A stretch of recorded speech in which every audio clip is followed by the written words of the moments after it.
In this video, I will discuss the new enhancements included in the new Safe version 20 release.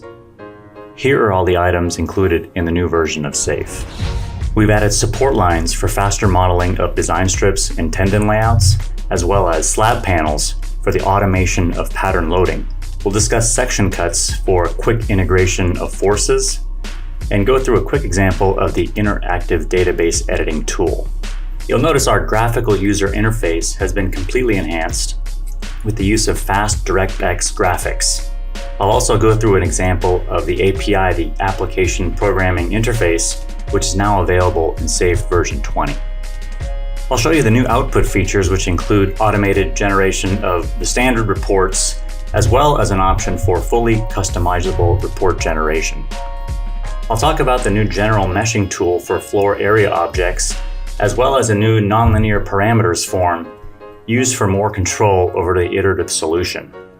Steel composite beam design has now been added as a new feature. And as you can see, there are many different codes to choose from. We'll go through an example of that. And also new concrete beam strip design are available to the user as well. Safe is now a 64-bit application, and we'll also discuss cloud licensing, which is now a new feature in Safe version 20. To go over these updates, this video is in a 4-part series. In this first video, we will cover modeling and graphical user interface. Okay, let's get started. So here is the model we're going to use. First thing we're going to do is add some support lines and some slab panels. But even before doing that, we need to put some columns in this model. So I'll quickly drop them in here using the Quick Draw Columns tool. And just by default, I'm putting in a rectangular concrete column. So we're going to put in support lines. They are used as the basis for the creation of objects that are used for slab design, such as design strips and slab panels. So for areas where design strips cannot be easily defined based on grid systems, it can be used to manually draw in some support lines of your own. So let's go ahead and put in some support lines. I'll go to Edit, Add Support Lines. As you can see, it's asking me which grid system to use. So in this specific model, there are 3 different grid systems. I'm going to define the grid direction as well as the specific layer. So in this specific case, I have 3 different grid systems, which we'll put the support lines in. Next, we'll put the support lines in grid system 2. And then grid system 1. This time it's going to be in the Y direction, but in the A layer. You can see every time I click apply, the support lines are being added to the grid system. So we'll add 3 more here. This time we'll go global, Y, and we'll put them in layer B. Then G2, circumferential, and B. Lastly, we'll do G1, X, and B. So now all the support lines have been added to the grid system. Next, we're going to add slab panels. What are slab panels? Essentially, they are non-structural geometric objects that define an area of the slab. So they normally would be bounded by support lines. So they're currently used in the program for a few different purposes. Today, I'm going to discuss the automated pattern loading and how they're used to do that automatically. So let's put in these slab panels. So a couple ways to do that. I'll go to the Edit menu, and we'll go to Edit Slab Panels. We can put in the panels using the grids or using selected support lines. So why don't we do it with the support lines? If I go to Select by Object Type, I'll select the support lines in layers A and B, the ones I had defined. We'll click Select. You can see 37 support lines selected. Now we'll go back to the Edit Slab Panels using the selected support lines. So the slab panels have been entered automatically. Okay, so now what is the procedure for having Safe auto-arrange these pattern live loads? So first thing we need to do is create a load pattern with the type of pattern live auto. So that can be found underneath Define, Load Pattern, and right here, Pattern Live Auto. So the program will then automatically create a multi-step linear static load case with this load pattern. So each step will load a slab panel with the sum of all the loads applied to it with a load pattern type of live or reducible live. So if I click OK, we can take a look at define load cases, and you can see automatically this linear multi-step static load has been defined. So results are available for each step, as well as a range combination of all steps.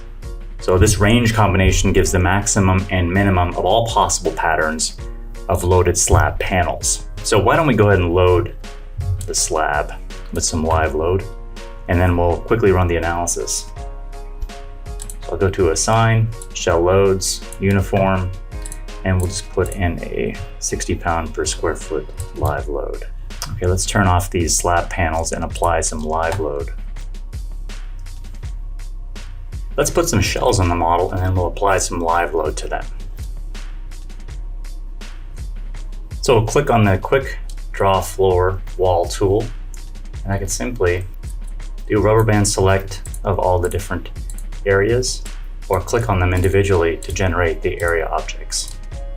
Next, after we select the shells, we can go to assign, shell loads, uniform load, and we'll apply a 60 pounds per square foot live load on each one of the area objects.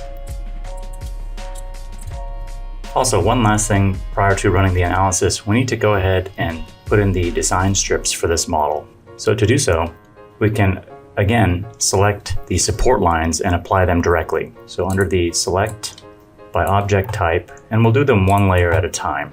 So we'll select layer A. You can see 13 support lines. And now we'll go back to the edit menu, add edit design strips, and we'll add them using the selected support lines.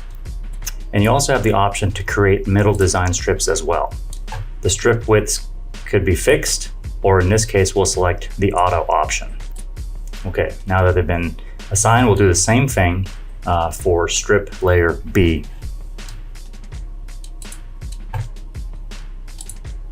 And we'll go back to select the support line B this time. And again, repeat the same procedure under the edit menu, add edit design strips, selected support lines. And there you have it. Okay, we'll turn that off for a second. Another new feature that has been included in SAFE version 20 is the application of tendons to strips and/or concrete beams. So let me show you how to do that.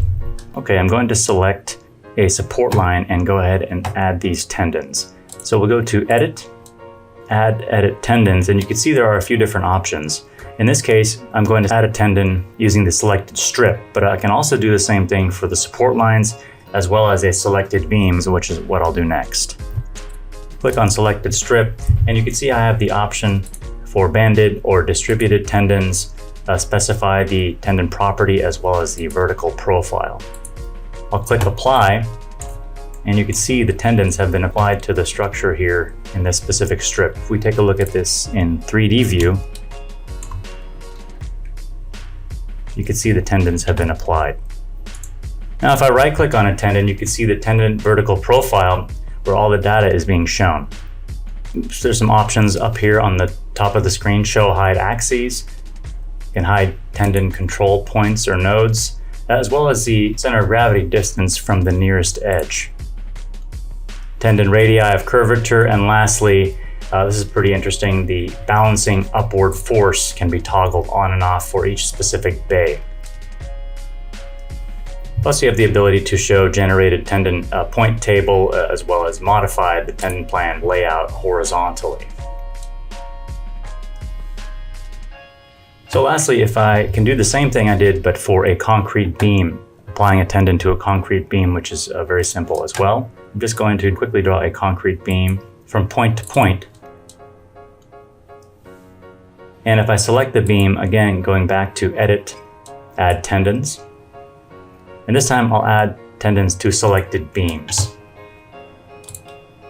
And just as I did for the design strip, you can see has been added to the beam directly as well. Right-clicking on the tendon gives you the same vertical profile that was shown for the design strip as well. So these are all new features that have been added here in SAFE version 20. Okay, now we're ready to run the analysis. Okay, once the analysis has been run, let's take a look at some output. If we look at the deflected shape for the auto pattern live load, we can see that the loads have been applied automatically to each one of those slab panels individually.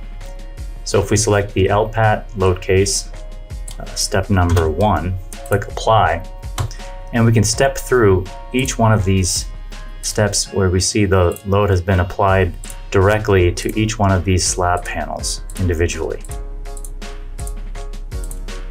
There's a total of 36 slab panels that we defined.